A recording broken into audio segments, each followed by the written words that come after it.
In this video, I will show how to remove all formulas and keeping the values using the shortcut. So select this A table, A column. So firstly select column A. Now press Ctrl Shift and key on your keyboard. So this time all data and cells will be selected. There are some data or content. Now copy by pressing Ctrl C.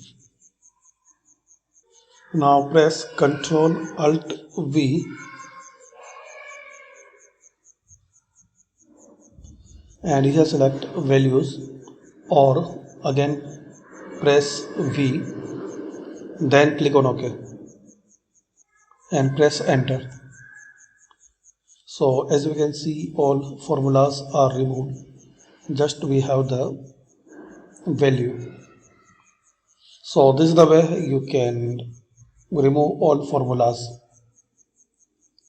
Press and select A column, then Control Shift and Control C to copy it. Now Control Alt V, again press V and press enter. So thanks for watching. Comment this video useful for you.